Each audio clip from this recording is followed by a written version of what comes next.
Nowadays, the traditional measure of success, owning an apartment and/or a car, is out of date. An increasing number of young people around the world don't want to buy them. Research shows that the so-called millennial generation, who are now 30 to 35 years old, rarely buy houses and even more rarely, cars. In fact, they don't buy super expensive things at all. In the USA, people under the age of 35 are called the generation of renters. Some sociologists say it's because modern youngsters suffer from financial crises.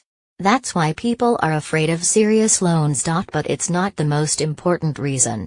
The thing is, the current generation of young people differs from their parents' generation. They have other values. The youth today has reconsidered the concept of success, which means successful people don't buy property, they rent. If you want to be considered successful, invest in experiences, travel, do extreme sports, build startups. The point is that people now don't want prosperity and stability, all they want is flexible schedules and financial and geographical independence. Why own a car if you can take a cab? It's almost a personal car with a driver. And it's not more expensive than having your own car. Why buy a house in a beautiful place and go there for vacation, if you can find a place to stay through Airbnb in any corner of the planet?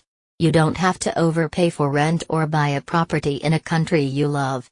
The same thing with real estate in your hometown. You don't know how long you'll stay where you live. You can take on a mortgage for 40 years, or you can accept the fact that you'll spend your whole life in a rented place. You'll probably change your job in the next few years.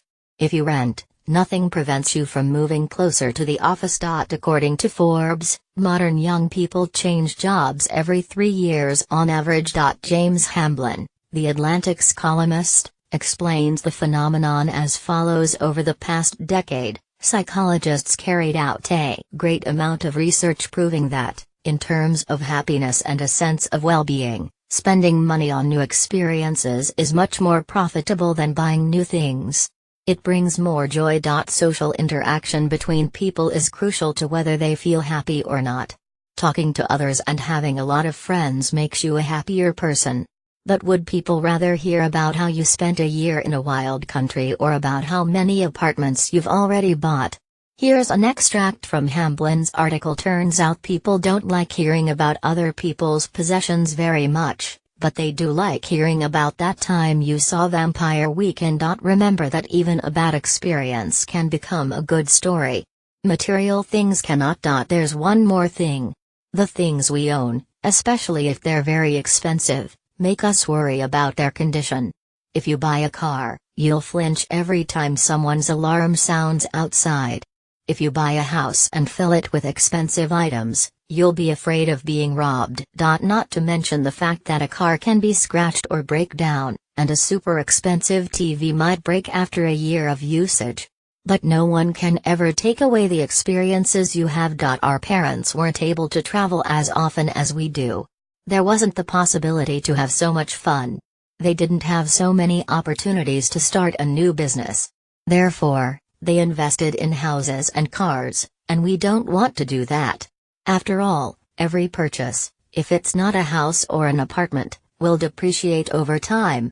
And if we think about how quickly real estate depreciates during a crisis, then everything becomes even more obvious. Experience is the only thing that matters. It won't go down in price, and no one can steal it. Nowadays, the traditional measure of success, owning an apartment and/or a car, is out of date.